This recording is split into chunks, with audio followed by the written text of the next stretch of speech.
Assalamualaikum warahmatullahi wabarakatuh. Alhamdulillahilladzi an'amana binikmatil iman wal islam wa nusalli wa nusallimu ala khairil anam sayyidina Muhammadin wa ala alihi wa sahbihi ajmain. Amma ba'du.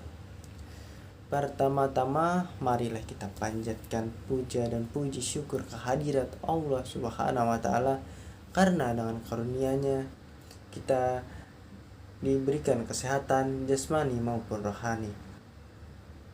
Kedua kalinya sholawat serta salam tidak lupa kita sanjung agungkan kepada baginda besar Nabi Muhammad SAW, karena dengannya kita dibawa dari zaman kegelapan ke zaman terang benderang, yaitu Islam.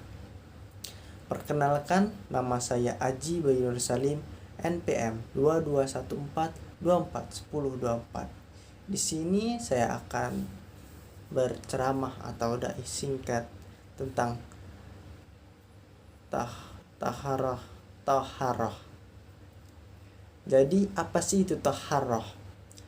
Taharah adalah membersihkan dan menghilangkan diri dari kotoran, baik berupa zat seperti najis atau maknawi seperti hasad dan dengki.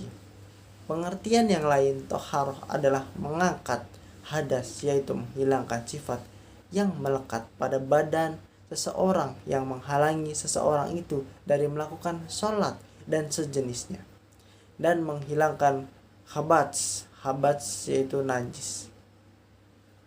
Jadi taharah itu dibagi menjadi dua.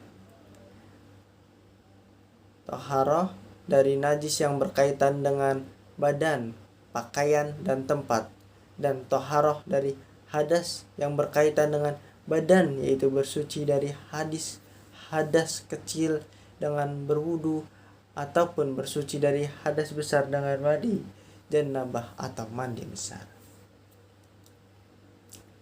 Jadi ada 4 cara untuk melakukan taharah, yaitu dengan air, dengan debu, dengan kulit kering atau telah disamak, dan batu untuk beristinja. Dan ada 4 tujuan dalam taharah, yaitu untuk berwudu, untuk mandi, untuk tayamum, dan untuk menghilangkan najis. Jadi untuk melakukan taharah digunakan yaitu air.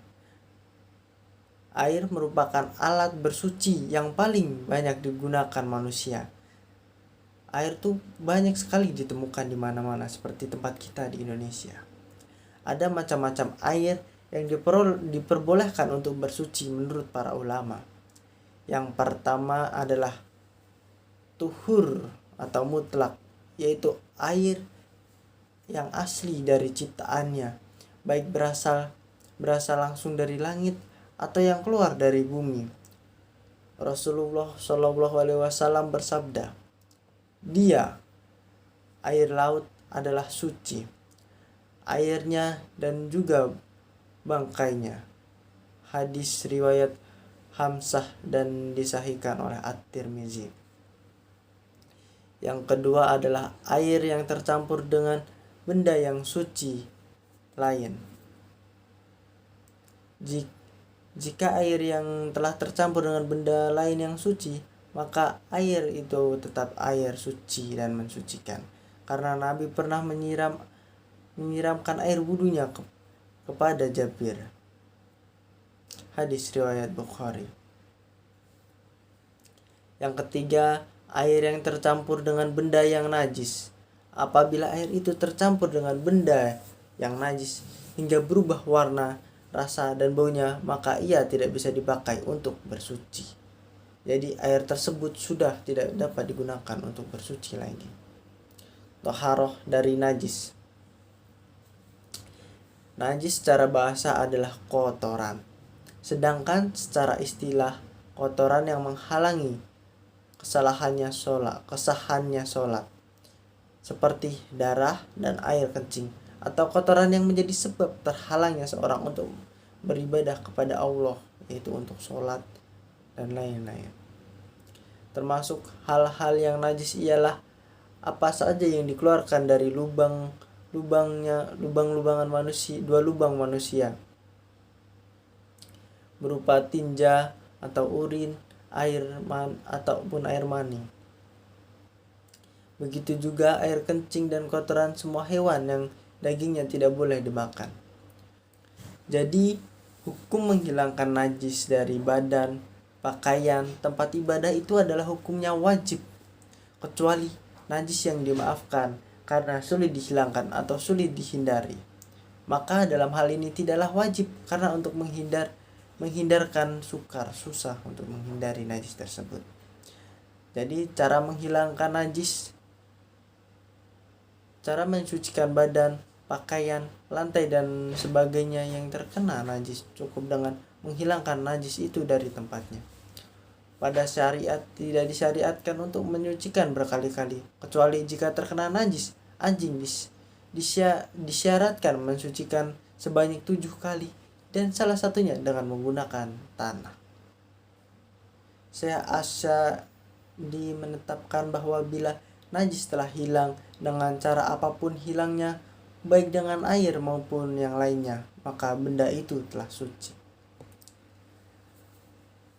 Adapun benda-benda yang najis menurut syariat, yaitu yang pertama ada bangkai, yang kedua ada daging babi, yang ketiga ada anjing, yang keempat ada kotoran dan kencing hewan yang haram dimakan dagingnya, yang kelima wadzi, yang keenam madzi, yang ketujuh hewan jalalah, yang kedelapan mani, yang kesembilan urin dan muntahan manusia, yang ke-10 darah, yang ke-11 hama, yang ke-12 sisa air minum binatang. Lalu taharah dari hadas, macam-macam hadas dan cara bersucinya.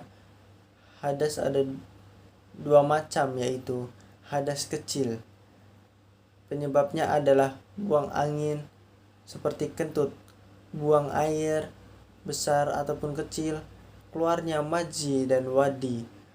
Cara bersuci dari hadas ini cukup dengan wudu dan tayamum. Yang kedua, hadas besar. Penyebabnya adalah keluar mani, baik dengan keadaan sadar ataupun tidak, haid, nifas, hubungan badan. Jadi cara bersuci dari hadas ini harus dengan mandi janabah atau tayamum.